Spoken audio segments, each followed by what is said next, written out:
আসাদ পরতপু আবিষ্কার করেন? প্রথমে আসাদ পরতপু আবিষ্কার করেন। ফৌজদারি কাজবিধি 1898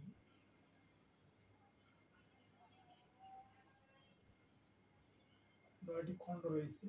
সেই 9টি খণ্ডের মধ্যে প্রথমে আসাদ পরতপু আবিষ্কার করে। প্রথম ভাগে আছে হচ্ছে প্রথম খণ্ড, অর্থাৎ প্রথম ভাগে আছে যে প্রারম্ভিক আলোচনার কাছে প্রথম অধ্যায় 1 থেকে 5 ধারা। আর দ্বিতীয় ভাগ আছে ফৌজদারি আদালত ও কার্যালয়ের সংগঠন ও ক্ষমতা। এটা আছে দ্বিতীয় তৃতীয় অধ্যায় 6 থেকে 41 ধারা। আর তৃতীয় ভাগে আছে সাধারণ বিধানাবলী, এটা 4 থেকে 7 অধ্যায় 42 থেকে 105 ধারা। আর পঞ্চম ভাগ আছে পুলিশকে দেওয়া সংবাদ এবং সেই সংবাদ বিষয়ে তদন্ত করা পুলিশের ক্ষমতা, এটা আছে 14তম অধ্যায়, এটা 154 থেকে 176 ধারা। ষষ্ঠ ভাগ আছে সরকারের পক্ষে মোকদ্দমা পরিচালনা পদ্ধতি, এটা আছে 15 থেকে 30 অধ্যায় এবং 7 থেকে 403 ধারা, 107 থেকে 403 ধারা। সপ্তম ভাগে আছে আপিল রিমান্ড ও রিভিশন বিষয়, এটা 31 থেকে 32 অধ্যায় এবং 32-এর এ অধ্যায়, এটা 404 থেকে 442 ধারা এবং 443-এর এ ধারা। আর অষ্টম ভাগে আছে বিশেষ কার্যক্রম, এটা 33 থেকে 37 অধ্যায়, আর 443 থেকে 491 ধারা এবং 491-এর এ ধারা পর্যন্ত। আর নবম ভাগে আছে সম্পূর্ণ বিধানাবলী, এটা হলো 38 থেকে 46 অধ্যায়, 492 থেকে 565 ধারা। প্রথমে আসাদ পরতপু আবিষ্কার করে। পথ হচ্ছে প্রাথমিক আলোচনা, যেটা আছে প্রথম ভাগ, সেটা হচ্ছে প্রথম অধ্যায় 1 থেকে 5 ধারা। আর আতে হচ্ছে ফৌজদারি আদালতের শ্রেণীবিভাগ ও ক্ষমতা ও কার্যাবলী, এটা আছে দ্বিতীয় তৃতীয় অধ্যায়, এটা 6 থেকে 41 ধারা। আর দ্বন্দ্বের সাথে হচ্ছে সাধারণ বিধানাবলী, মানে প্রথমে আসাদ আতে হচ্ছে ফৌজদারি আদালতের ক্ষমতা ও গঠন। আর তৃতীয়তে আছে দতে হচ্ছে অপরাধ দমন, অর্থাৎ আসাদ প্রথম ভাগে আছে প্রারম্ভিক আলোচনা, দ্বিতীয় অধ্যায় ভাগে আছে ফৌজদারি আদালতের কার্যালয়, ফৌজদারি আদালতের ক্ষমতা ও গঠন। তৃতীয় ভাগে আছে সাধারণ বিধানাবলী, দ্বন্দ্বের সাথে সাধারণ, মানে প্রথমে আসাদ দ্বন্দ্বের সাথে সাধারণ বিধানাবলী, এটা 4 থেকে 7 অধ্যায়, এটা 42 থেকে 105 ধারা।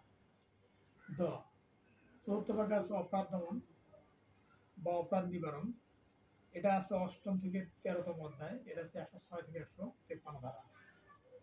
প্রথমে আসাদ পরে তদন্ত, পুলিশকে দেওয়া সংবাদ এবং সেই সংবাদের বিষয়ে তদন্ত করা পুলিশের ক্ষমতা, এটা আছে 5ম ভাগে, এটা আছে 14তম অধ্যায়, এটা 116 থেকে 176 ধারা। আর পথে হচ্ছে পদ্ধতি, মানে সরকারের পক্ষে মোকদ্দমা পরিচালনা পদ্ধতি, এটা 6ষ্ঠ ভাগ আছে, এটা আছে 15 থেকে 30 অধ্যায়, এটা আছে 107 থেকে 403 ধারা পর্যন্ত। আর প্রথমে আসাদ পরতপু আবিষ্কার, আতে হচ্ছে আপিল রেফারেন্স রিভিশন বিষয়ে আলোচনা, এটা আছে 31 থেকে 32 অধ্যায় এবং ধারা হচ্ছে 404 থেকে 442 ধারা এবং 443-এর এ ধারা পর্যন্ত।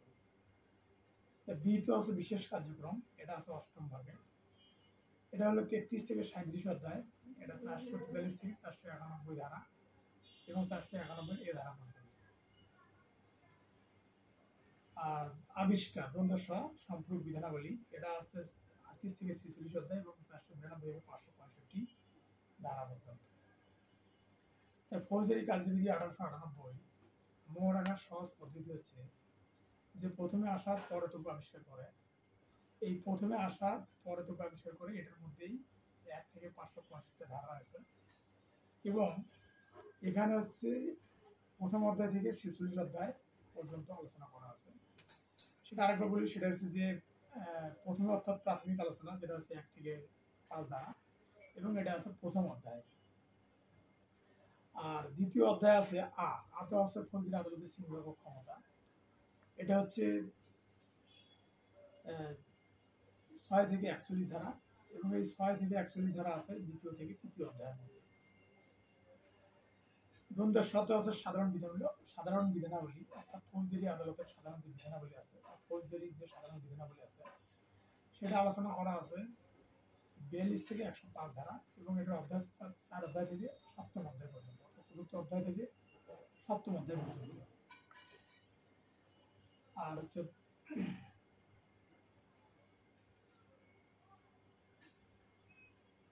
তারপর হচ্ছে মানে অপরাধ দমন। এই অপরাধ দমন বলা আছে হলো 106 থেকে 153 ধারাতে। এবারে এর অধ্যায় হচ্ছে 8ম থেকে 13তম অধ্যায়, তো 8ম অধ্যায় থেকে 13তম অধ্যায়ের মধ্যে এটা আলোচনা করা আছে। তারপর হচ্ছে আসাদ, প্রথমে আসাদ পরে তপু আবিষ্কার করে। তাহলে প্রথমে আসাদ পরে তপু আবিষ্কার করে। আসাদ আদে হচ্ছে ফৌজদারি আদালতের সিংহভাগ ক্ষমতা, দ্বন্দ্বের শর্ত হচ্ছে সাধারণ বিধানাবলী, দতে হচ্ছে অপরাধ নিবারণ মানে অর্থাৎ অপরাধ দমন, মানে দতে হচ্ছে অপরাধ দমন, পরে ততে হচ্ছে তদন্ত, অর্থাৎ পুলিশকে দেওয়ার সংবাদ এবং সেই সংবাদের দিকে পুলিশ যে তদন্ত করে সেটা বলা আছে 104 থেকে 176 ধারার মধ্যে, এবং এটা অধ্যায় 14তম অধ্যায়। যেমন দণ্ডবিধিতে 16 অধ্যায় আছে মানব দেহ জীবন সংক্রান্ত অপরাধ, তদরূপ পুরুষকে দেওয়া তদন্ত বা পুরুষ যে তদন্ত করে সেটা বিষয়ে বলা আছে ফৌজদারি কাজবিধি 14তম অধ্যায়, এটা হলো 154 থেকে 176 ধারা। আর পথ হচ্ছে পদ্ধতি, মানে অর্থাৎ সরকার ফৌজদারি কাজবিধি অনুযায়ী কিভাবে মামলা পরিচালনা হবে বা কে কে এটার মধ্যে কিভাবে সম্পৃক্ত হবে সেটা বিষয়ে বলা আছে 107 থেকে 403 ধারা পর্যন্ত। এটা হচ্ছে যে 15 থেকে 30তম অধ্যায়। আর প্রথমে আসাদ পরে তপু আবিষ্কার করা। আর তো আছে আপিল রেফারেন্স রিভিশন, যেটা আপিল রেফারেন্স রিভিশন আলোচনা করা আছে 31 থেকে 32 এ অধ্যায় পর্যন্ত, এবং এটা বলা আছে 404 থেকে 442 443 এ ধারা পর্যন্ত। আর বিতে হচ্ছে বিশেষ কার্যক্রম, এই বিশেষ কার্যক্রম বলা আছে 443 থেকে 491 ধারা এবং 491 এর এ ধারা পর্যন্ত। এটা হচ্ছে 33 থেকে 37 অধ্যায়ে এটা আলোচনা করা আছে। আর দ্বন্দ্বের শর্ত মানে আবিষ্কার, প্রথমে আসাদ পরে তপু আবিষ্কার করে দ্বন্দ্বের শর্ত আবিষ্কার। দ্বন্দ্বের শর্ত হচ্ছে সম্পূরক বিধানাবলী, অর্থাৎ সম্পূরক বিধানাবলী যেটা ইনহেরেন্ট পাওয়ার, আদালতের ইনহেরেন্ট পাওয়ার বলা আছে, সেটা বলা আছে 492 থেকে 565 ধারা পর্যন্ত, এবং এটা হচ্ছে 38 থেকে 46 অধ্যায় পর্যন্ত। এটা আলোচনা করা আছে 9ম অধ্যায়। অর্থাৎ এইভাবে প্রথমে আসাদ পরে তপু আবিষ্কার করে, এটা 9টা যে ফৌজদারি আদালতের যে 9টা খণ্ড আছে ফৌজদারি কাজবিধি 1894 এর, সেই বিষয়টা আমরা ইজিলি মনে রাখতে পারি যে প্রথমে আসাদ পরে তপু আবিষ্কার করে। তাহলে এই প্রথমে আসাদ পরে তপু আবিষ্কার করে যদি বিষয়টা মনে রাখতে পারি তাহলে আমাদের 1 থেকে 565 ধারা পর্যন্ত এবং 1 থেকে 46 অধ্যায় পর্যন্ত আমরা মনে রাখতে পারবো খুব সহজে। এবং এটা সহজ টেকনিক হচ্ছে যে প্রথমে আসাদ পরে তপু আবিষ্কার করে।